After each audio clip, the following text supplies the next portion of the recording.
नमस्कार, बहुत स्वागत आप सभी का हिंदी खबर में। मैं हूं आपके साथ ऋतु भंडारी। अयोध्या में गैंगरेप जैसा घिनौना अधर्म जिस पर उत्तर प्रदेश में सियासी हंगामा लगातार बढ़ता हुआ नजर आ रहा है।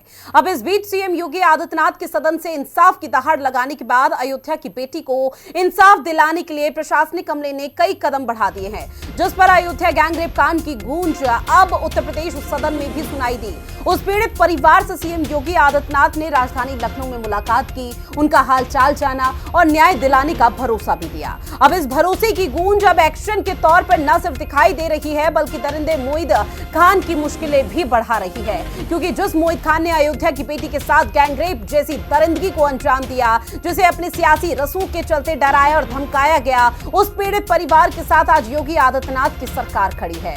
उनकी शिकायत पर योगी सरकार का जो एक्शन है वो लगातार नजर आ रहा है। आरोपी घर और बेकरी पर अवैध बुलडोजर एक्शन की कार्रवाई भी की जा रही है। जो तस्वीरें आप इस वक्त अपनी टीवी स्क्रीन के जरिए देख रहे हैं, ये तमाम तस्वीरें बेहद महत्वपूर्ण हो जाती है, क्योंकि इस तरह के एक्शन का अंदेशा तब हो गया था जब सीएम योगी आदित्यनाथ ने उत्तर प्रदेश विधानसभा में खड़े होकर कहा कि हम नौकरी करने नहीं आए, जो गलती करेगा वो भरेगा। देश के व्यापारी और बेटी की सुरक्षा में सेल लगाने का काम करते हैं, जो प्रदेश के अंदर अराजकता पैदा करके सामान्य लोगों का जीना हराम करते हैं। मेरा दायित्व बनता, मैं यहां नौकरी करने नहीं आया हूं, कतई नहीं। मैं यहां पे इस बात के लिए आया हूं कि अगर वो करेगा तो भुगतेगा भी फिर, और इसीलिए मैं यहां पे आया हूं कि हम लोग उससे लड़ेंगे।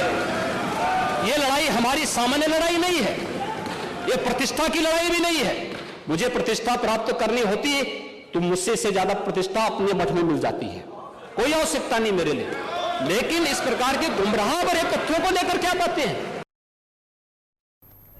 और ये तीन तस्वीरें आपको आपकी टीवी स्क्रीन के जरिए साझा कर रहे हैं। ये तीन तस्वीरें आज की हैं, जहां पर एक तरफ आप देख रहे हैं कि अवैध संपत्ति पर किस तरह से बाबा का बुलडोजर है वो चलता हुआ नजर आया। एक स्पष्ट मैसेज देने की कोशिश बाबा के बुलडोजर के जरिए, चाहे कितना भी बड़ा कोई रसूखदार ही क्यों ना हो, कोई बड़ा नेता या दिग्गज ही क्यों ना हो, अगर उसने किसी भी तरह का अपराध उत्तर प्रदेश में किया है तो निश्चित तौर पर उस पर एक बड़ी कार्रवाई होगी और इसी तरह से बाबा का बुलडोजर चलेगा। दूसरी तस्वीर आप देखिए, जो आरोपी की बेकरी है, जो मोहित खान की बेकरी थी, उसे सील कर दिया गया प्रशासनिक अमले के जरिए, और जो सामान वहां पर अंदर रखा गया था उसको बाहर प्रशासनिक अमले की मदद के साथ बाहर निकाला गया। हालांकि इस दौरान कोशिश ये की जा रही थी किसी तरह के विरोधाभास के जो स्वर है वो यहां पर सुनाई दिए जाए, लेकिन पुलिस प्रशासन इतना मुस्तैद कि किसी भी तरह की कोई ऐसी असफलता या अनियमितता नहीं पाई गई, उसका ध्यान रखा गया। तीसरी तस्वीर आप देख रहे हैं, जहां मोहित खान की तस्वीर आपको दिखा रहे हैं, किस तरह से मोहित खान का जो शिकंजा है उस पर शिकंजा अब बढ़ता हुआ उत्तर प्रदेश सरकार का नजर आ रहा है। अवधेश प्रसाद जो कि फैजाबाद से सांसद हैं, जो अभी हाल फिलहाल में 2024 के लोकसभा चुनाव में भारी बहुमत के साथ जीत दर्ज की, उनके साथ वो नजर आ रहे हैं। उनके कंधों पर बकायदा अवधेश प्रसाद ने हाथ रखा है, तो ऐसे में समझा जा सकता है मोहित खान के जो कनेक्शन है वो कितने मजबूत अवधेश प्रसाद के साथ है। क्योंकि जब अवधेश प्रसाद से जब इस पूरे मामले की जानकारी लेनी चाहिए, उनसे बात करने की कोशिश की गई, तो उनकी तरफ से स्पष्ट शब्दों में कह दिया गया कि मुझे इस बारे में, इस पूरे मामले में कोई जानकारी नहीं है। जब वो अपने आवास में जाएंगे, जब वो अपने दफ्तर में जाएंगे, तब इस पूरे मामले को लेकर यहां पर जो मंथन है वो किया जाएगा, जो भी दोषी होगा उस हिसाब से कार्रवाई की जाएगी। लेकिन ये वाकई में शर्मनाक है कि जिस क्षेत्र के वो सांसद हैं, उन्हें अपने क्षेत्र के बारे में ये तक नहीं पता कि जो पूरा मामला देश भर में इस वक्त चर्चित है, जिस पर चर्चा हो रही है, उस पूरे मामले को लेकर वो अभी तक अवगत नहीं है। अब सवाल यहां पर ऐसे में ये भी उठ जाता है, जिस पीडीए फैक्टर के तहत लगातार समाजवादी पार्टी लोकसभा चुनाव में आगे बढ़ रही थी, उस पीडीए फैक्टर का अब क्या होगा? क्या अखिलेश यादव उस पीड़ित पक्ष से मुलाकात करने के लिए पहुंचेंगे? क्या उस बेटी के साथ या फिर उस मां से मुलाकात करने के लिए अखिलेश यादव या समाजवादी पार्टी का कोई भी दिग्गज पहुंचेगा? ये सवाल लगातार बरकरार है और अखिलेश यादव के इस मुलाकात को लेकर भी कई तरह से जो कयास है वो लगाए जा रहे हैं। और ये तीन तस्वीर लगातार आपकी टीवी स्क्रीन के जरिए आप तक साझा कर रहे हैं, जहां पर सीएम योगी आदित्यनाथ ने पहले ही सदन में ये चीज क्लियर कर दी थी कि किसी भी तरह से बेटियों पर अगर कोई अपराध करता है तो वो बख्शा नहीं जाएगा, चाहे वो कितना भी बड़ा रसूखदार ही क्यों ना हो। ऐसे में अवैध संपत्ति पर जो बुलडोजर है वो लगातार यहां पर चलाया जा रहा है। अभी भी ये जो बुलडोजर की कार्रवाई है निश्चित तौर पर आगे भी यूं ही जारी रहेगी। इस तरह की कोशिश और इस तरह की जो कयास है वो यहां पर लगाए जा रहे हैं।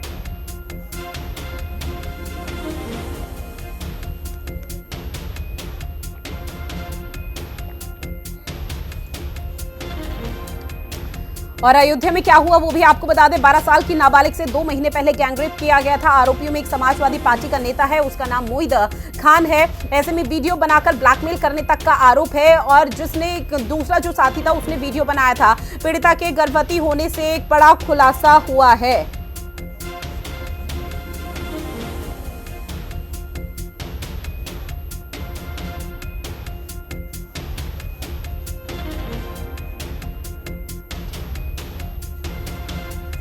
और चर्चा करने के लिए हमारे साथ खास मेहमान जुड़ चुके हैं। मुन्ना खान जी जो कि कांग्रेस के प्रवक्ता है, साथ ही राघवेंद्र द्विवेदी जी हमारे साथ जुड़ गए हैं जो कि सुबह सपा के प्रवक्ता हैं। आप दोनों का बहुत स्वागत करती हूँ हिंदी खबर में। और शुरुआत मुन्ना खान जी मैं आपके साथ करना चाहूंगी। हाथरस में जब पीड़ित पक्ष था तो उनसे मुलाकात करने के लिए राहुल गांधी गए थे। निश्चित तौर पर वो तस्वीरें बेहद खास थी। आप तक मेरी आवाज अगर पहुंच रही मुन्ना खान जी, तो क्या राहुल गांधी यहाँ भी अयोध्या का रुख करेंगे?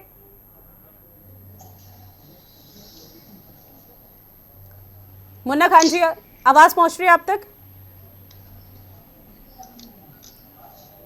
चलिए फिलहाल शायद उन तक आवाज नहीं पहुंच पा रही। एक बार फिर से संपर्क साधने की कोशिश। तब तक राघवेंद्र द्विवेदी जी मैं आपका रुख करना चाहूंगी। इस पूरे मामले को आप कैसे देख रहे हैं? क्योंकि जो अयोध्या की नगरी, जिसे कहा जा रहा था कि राम भक्त की नगरी है और राम नगरी में कभी भी इस तरह का कोई पाप नहीं हो सकता, और उसके बाद इस तरह का जो यहाँ पर घिनौनी हरकत है उसे अंजाम दे दिया गया। रितु जी देखिए, जिस तरह जनता की तो आवाजें सुन नहीं पा रहे हैं, एंकरों का भी आवाज समाजवादी पार्टी और कांग्रेस के प्रवक्ता नहीं सुन पा रहे हैं।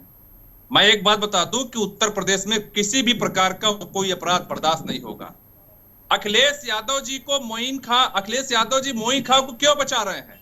उसका एक बड़ा कारण है वोट बैंक।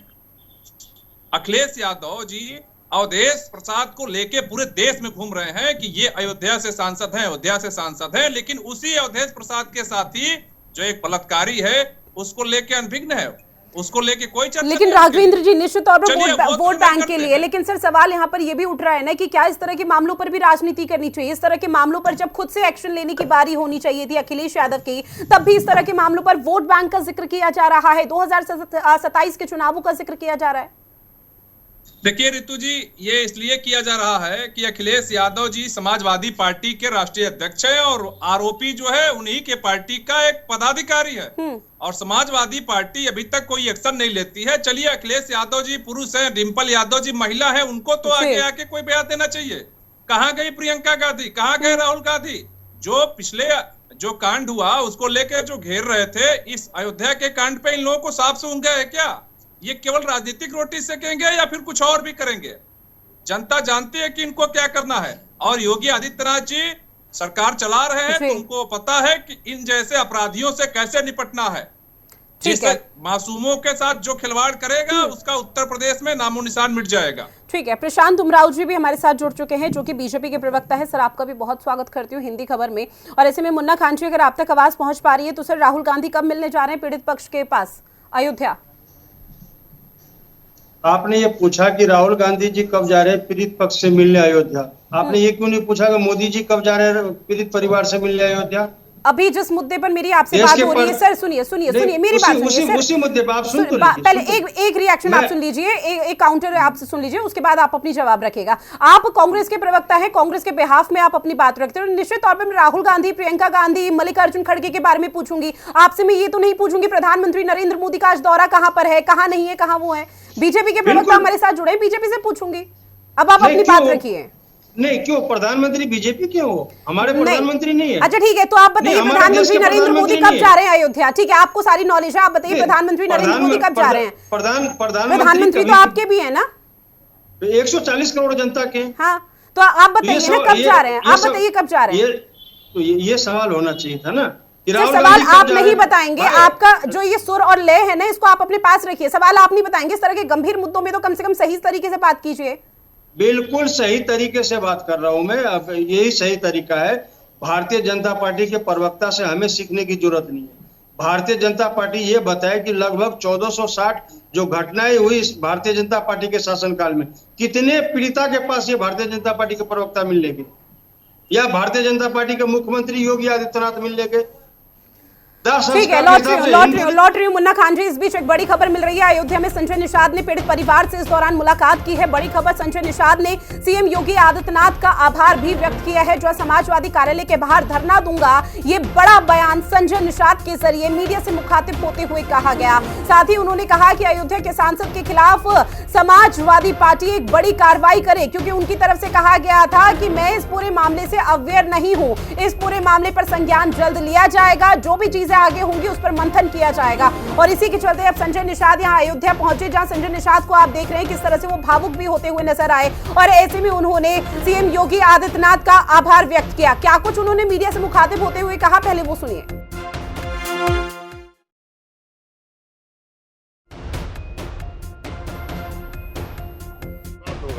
उन्होंने मेरी आवाज़ को सदन में इस ढंग से उठाया और कार्रवाई की, वो लोग जेल गए और आज उनके ऊपर और कार्रवाई। बस इतनी उम्मीद रखता हूँ कि मैं अपने समुदाय का किस तरीके से उनका सुरक्षा दे सकता हूँ। अपने समाज में इस तरीके का अत्याचार मैं नहीं होने देना चाहता हूँ। मैं सभी पार्टी से अपील करूँगा, अत्याचारी का कोई जाति नहीं होता है, उसका साथ न दे। और ऐसे अत्याचारियों के खिलाफ मैं समाजवादी पार्टी में उसके कार्यालय में जाकर धरना दूंगा कि ऐसे समाजवादी पार्टी से नारा देने वाले सांसद को पार्टी से बाहर करें और उसे उनकी सदस्यता समाप्त हो जाए। जो इस सांसद ने उसका उनके लिए पैरवी की है, पूरे के पूरे उसके मुकदमा नहीं होने दिया। कई दिन तक वो 13 साल की बच्ची है, 13 साल की बच्ची कहाँ जाएगी, कहाँ मुँह दिखाएगी और किस तरीके से ये मेरे समाज के ऊपर अत्याचार हो रहा है, इसको किस तरीके से होगा। अंग्रेजों से लड़ा, मुगलों से लड़ा, आपकी अत्याचारियों से कैसे लड़ा जाएगा।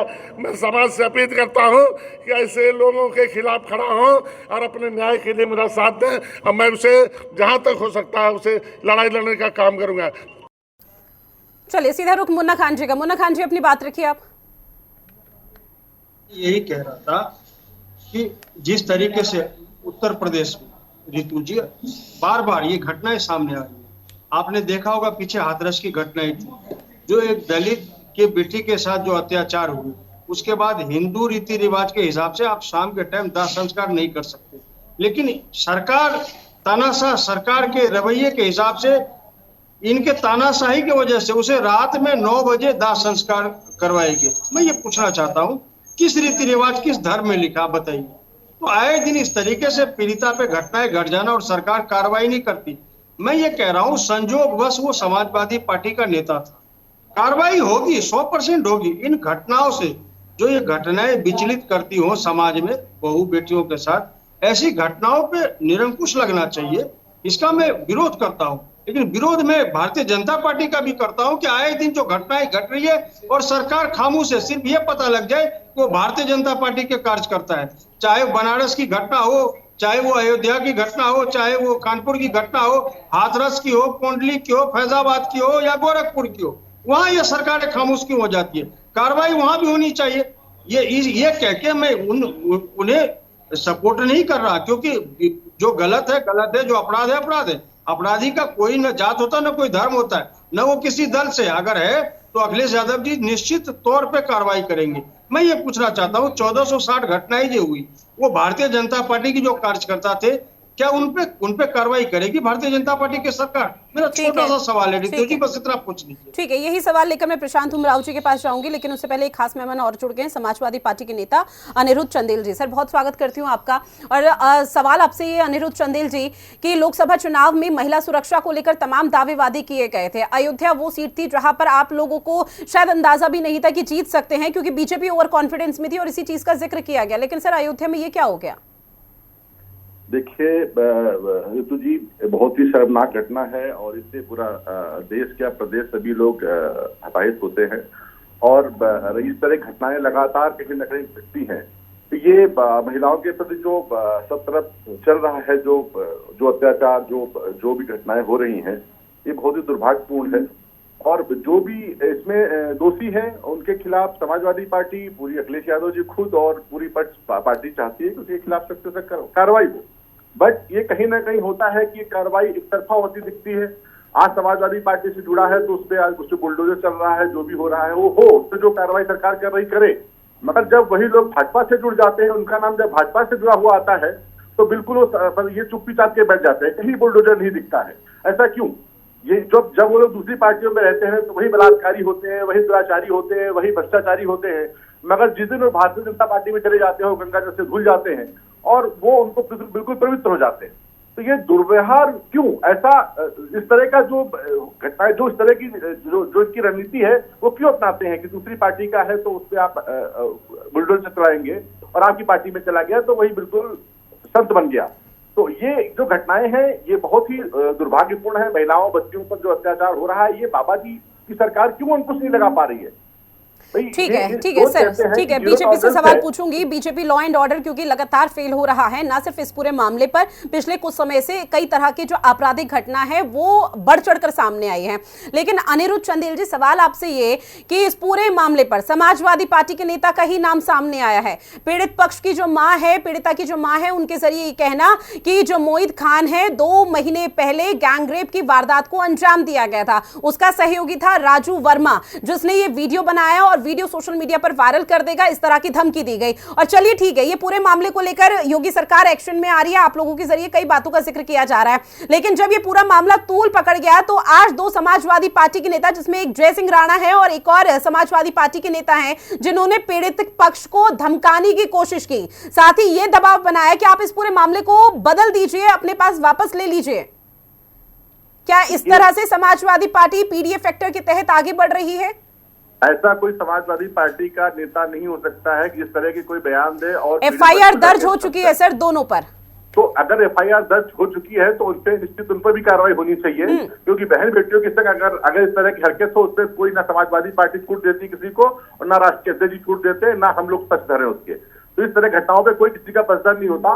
अगर किसी ने किसी के पीड़ित के धमका रहा है और उसे कर रहा है तो उसके खिलाफ भी कार्रवाई होनी चाहिए। मगर साथ ही साथ मैं ये भी कहना चाहूंगा कि भाई ये बताइए, आज जो भारतीय जनता पार्टी की जो नीति है कि बेटी बचाओ बेटी पढ़ाओ, उसमें सबसे ज्यादा तो भारतीय जनता पार्टी के लोग ही उसमें इन्वॉल्व है। उन पर कार्रवाई क्यों नहीं होती? क्यों नहीं उनके घर गिराए जाते?